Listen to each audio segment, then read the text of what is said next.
అయితే ఇక్కడ మీరు చేసే ట్రీట్మెంట్ ఏట్లకి చేస్తుంటారు? ఏమేమి ట్రీట్మెంట్ ఇక్కడ వచ్చే రోగులు చేయించుకోవచ్చు అంటారు? సార్ జనరల్గా అబ్స్ట్రక్టివ్ ఎయిర్వే డిసీజెస్ గురించి చెప్పాను, విచ్ ఇంక్లూడ్స్ ఆస్మా ఒకటి, సిఓపిడిస్ ఒకటి. ఇంకా చెప్పాలి అంటే మనకి కామన్గా వచ్చేవి కూడా ట్యూబర్క్లోసిస్ కేసెస్ అండి.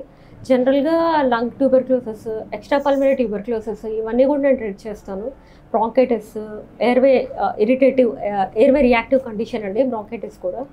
సో ఎయిర్వే అది కూడా మనం చేస్తాము. ఇంకా బ్రాంకైటిస్కి కూడా చూస్తాము. And various types of interstitial lung డిసీజెస్కి కూడా ఇక్కడ మన దగ్గర మేనేజ్మెంట్ అనేది దొరుకుతుంది. ఇది కాకుండా వేరియస్ టైప్స్ ఆఫ్ ఎలర్జీస్ కూడా చూస్తాము. అండ్ రెస్పిరేటరీ ఫెయిల్యూర్స్ సింపుల్గా ఒకటే మాటలో చెప్పాలంటే టైప్ 1, టైప్ 2 రెండు ఉంటాయండి. టైప్ 1లో ఏంటంటే ఆక్సిజన్ తగ్గిపోతుంది, ఉండాల్సిన దానికన్నా తగ్గిపోతుంది. టైప్ 2లో ఏంటంటే కార్బన్ డైఆక్సైడ్ అనేది పెరిగిపోతుంది. సో రెండింటికి ఏంటి అంటే మన దగ్గర హెచ్ఎఫ్ఎన్సీ కానీ, ఎన్ఐవి కానీ, ఇంకా variable multi modalities of management, the best management మన దగ్గర ఉంది. సో నేను అమృతలో కానీ, హైదరాబాద్ యశోదాలో కానీ నా క్రిటికల్ కేర్ కూడా నేను చాలా బాగా ట్రైన్ అయ్యానండి. సో ఆల్మోస్ట్ నేను క్రిటికల్ కేర్ కూడా అన్ని చాలా బాగా చేస్తాను. అండ్ ఏఆర్డిఎస్ అని ఒక కండిషన్ ఉంటుంది, అది అందరికీ తెలుసు, అక్యూట్ రెస్పిరేటరీ డిస్ట్రెస్ సిండ్రోమ్ అని. దాంట్లో కూడా almost mild to moderate severe variants అందరికీ తెలుసు. పిఎఫ్ రేషియో బట్టి క్యాల్కులేట్ చేసుకుంటామండి.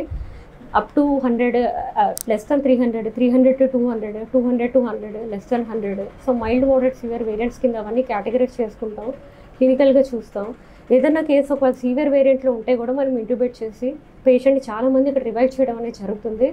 మనం క్రిటికల్ కేర్ ఆస్పెక్ట్ కూడా చాలా ఎక్సలెంట్గా చేయడం అనేది జరుగుతుందండి. ఇక్కడ మన దగ్గర అన్ని రకాల వెంటిలేటర్ సెటప్స్ అన్నీ ఉన్నాయి, ఎక్సలెంట్గా ఉందండి. అండ్ ఇది మాత్రమే కాదు, జనరల్గా నేను ప్లూరల్ డిసీజెస్ ఇవన్నీ కూడా ట్రీట్ చేస్తాను.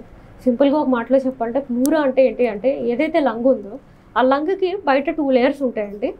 ఒకటి విస్రల్ ప్లూరా, ఏదైతే లంగ్ ఆనుకుని ఉందో దాన్ని విస్రల్ ప్లూరా అంటారు. ఏదైతే విస్రల్ ప్లూరా బయట ఉందో దాన్ని పెరటల్ ప్లూరా అంటారు. ఇప్పుడు ఏదైతే ఈ ప్లూరాలో లంగ్ సరౌండింగ్ దాంట్లో ఏ కండిషన్ అయితే వచ్చిందో విస్రల్కి పెరటల్కి మధ్యలో దాన్ని ప్లూరల్ డిసీజెస్ కింద చెప్తామండి. కొంతమందికి గాలి చేరుకుంటూ ఉంటుంది, దాన్ని న్యూమోథొరాక్స్ అంటారు. అసలు అయితే హై ఆక్సిజన్ ఇవన్నీ పట్టుకుని తగ్గించవచ్చు బేస్డ్ ఆన్ ఎంత గాలి చేరింది అనే దాన్ని బట్టి. మన దగ్గర ఇంటర్కోస్టల్ డ్రైనేజ్ ట్యూబ్స్ కానీ, పిక్టైల్ ఇన్సర్షన్స్ కానీ అన్నీ కూడా నేను ఇక్కడ చేస్తున్నానండి.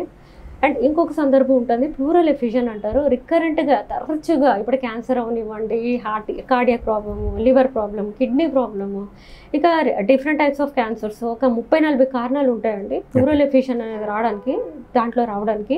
అంటే ఈ రెండింటికి మధ్య ఏదైతే నేను ప్లూరా చెప్పానో దాని మధ్యలో ఫ్లూయిడ్ అక్యుములేట్ అవ్వడానికి. సో బేసికల్గా మొత్తం టోటల్ వర్కప్ మీకు ఎందుకు వచ్చింది